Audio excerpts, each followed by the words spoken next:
नमस्कार. आज आपण लातूरमधील एका अत्यंत दुःखद आणि खरं तर मन सुन्न करणाऱ्या घटनेबद्दल बोलणार आहोत. नमस्कार. हो, खरंच खूप धक्कादायक घटना आहे ही. एका वडिलांनी आपल्या 6 वर्षांच्या मुलीचा जीव घेतला आणि मग स्वतःही आत्महत्या केली. तर आजच्या चर्चेत आपण या मागचे तपशील आणि जे प्रश्न अजून तसेच आहेत ते समजून घेऊया. हो, नक्कीच. कारण ही घटना अशी आहे की वरखरणी सगळं ठीक वाटत असताना एक वडील जे मुलीवर प्रेम करतात, एक हसरी खेळकर मुलगी, आणि मग अचानक हा असा शेवट. समाजात यामुळे खूप खळबळ उडाली आहे. तर जी माहिती समोर आली आहे त्यानुसार श्रेया भुतडा फक्त 6 वर्षांची होती, नुकतीच पहिलीत गेलेली, हां. शाळेत रमणारी मुलगी. हो. आणि तिचे वडील अभय भुतडा, वय 35, ते लातूरच्या मोतीनगर भागात हॉटेल चालवायचे. त्यांची ओळख म्हणजे एक शांत, मेहनती माणूस अशी होती. आणि एक महत्वाची गोष्ट म्हणजे घटनेच्या वेळी अभयची पत्नी घरी नव्हती. ती माहेरी गेलेली होती काही दिवसांपासनं. हो, आणि त्यामागे नेमकं काय कारण होतं, म्हणजे त्यांच्यात काही मतभेद होते का, हे अजून स्पष्ट नाहीये. पण ही एक गोष्ट लक्षात घेण्यासारखी आहे. बरोबर. घटनेच्या दिवशी सकाळी अभय श्रेयाला शाळेत सोडून आला आणि नंतर शाळेतल्या शिक्षकांनी सांगितलं की तो नेहमीपेक्षा जरा जास्त शांत वाटला होता. अच्छा, म्हणजे काहीतरी वेगळं जाणवलं होतं त्यांना. हो. मग दुपारी 12:30च्या सुमारास तो तिला शाळेतून घरी घेऊन आला. आणि त्यानंतर जे घडलं ते ऐकून खूप वाईट वाटतं. शेजाऱ्यांना क्षणभर श्रेयाच्या रडण्याचा आवाज आला. फक्त क्षणभर. आणि मग शांतता. हो. आणि मग एकदम शांत झालं सगळं. काही वेळाने अभयची आई घरी आली. तेव्हा त्यांना दिसलं की श्रेया जमिनीवर मृतावस्थेत आहे. तिचा गळा आवळलेला होता. अरे देवा. आणि अभयाने स्वतः साडीने गळफास घेऊन आत्महत्या केली होती. म्हणजे दोन्ही मृतदेह घरातच सापडले. हो. पोलिसांनी मग घटनास्थळाची पाहणी केली.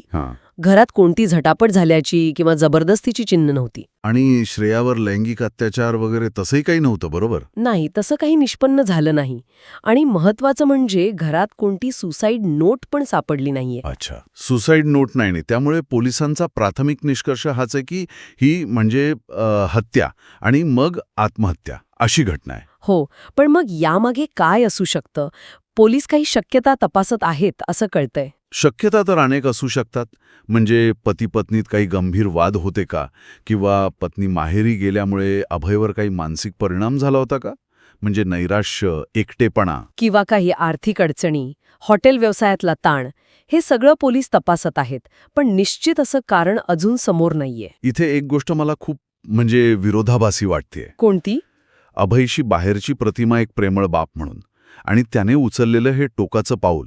म्हणजे शेजाऱ्यांच्या म्हणण्यानुसार तो काही दिवसांपासून तणावात किंवा विचारात दिसत होता म्हणे. पण इतकं गंभीर काही घडेल याची कल्पना कोणालाच नव्हती. हो ना. मग हा प्रश्न उरतोच की व्यक्तीच्या आत नेमकं काय चाललंय हे कसं ओळखायचं? अगदी.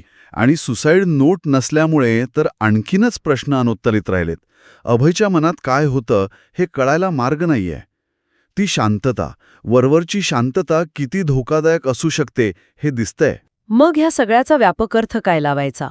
म्हणजे स्रोतातून एक गोष्ट तर स्पष्ट होते की घरातलं वातावरण, आई-वडिलांमधला तणाव, ह्याचा मुलांवर किती गंभीर परिणाम होऊ शकतो.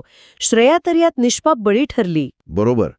आणि याला जर आपण मोठ्या सामाजिक संदर्भात पाहिलं तर ही घटना पुन्हा एकदा मानसिक आरोग्याच्या महत्वाकडे बोट दाखवते.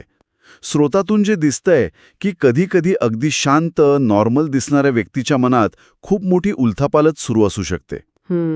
अभयच्या बाबतीत कदाचित तसंच काहीसं झालं असावं. बाहेरून सगळं ठीक दिसत असताना आतून तो खचला असेल. म्हणजे संवाद किती महत्वाचा आहे. वेळीच मदत मागणं किंवा इतरांनी ती देऊ करणं. हो, पण अनेकदा काय होतं, लोक बोलत नाहीत. एकतर त्यांना काय बोलावं हे कळत नाही, किंवा लोक काय म्हणतील ही भीती असते. आणि समाजामध्ये मानसिक आरोग्याच्या समस्यांना अजूनही गांभीर्याने घेतलं जात नाही किंवा कमी लेखलं जातं. हो, ते आहेच. त्यामुळे अशा व्यक्तींना समजून घेणं, त्यांना कमी न लेखता आधार देणं किती गरजेचं आहे हे या घटनेतून पुन्हा एकदा समोर येतंय. खरंच. ही खूप गुंतागुंतीची आणि मन विषण्ण करणारी घटना आहे. आणि खूप प्रश्न अजून तसेच आहेत. पोलीस तपास सुरू आहे. पत्नीची, इतर नातेवाईकांची चौकशी होईल. आशा करूया की लवकरच काहीतरी स्पष्ट चित्र समोर येईल. हो, आणि जाता जाता एक विचार मनात येतो की आपल्या आजूबाजूला असे किती लोक असतील जे बाहेरून शांत दिसतात पण आतून एका मोठ्या लढाईला तोंड देत असतील. स्रोतात जसं म्हटलंय की अभयच्या वागण्यातला तो सूक्ष्म बदल जो शेजाऱ्यांनीही पाहिला तो आपल्याला काय सांगतो? वेळीच साधलेला एक संवाद किंवा फक्त थोडीशी सहानुभूती कदाचित अशी एखादी दुर्दैवी घटना टाळू शकली असती का? त्या शांत चेहऱ्यामागचा संघर्ष ओळखणं ही कुठेतरी आपली पण जबाबदारी आहे नाही का?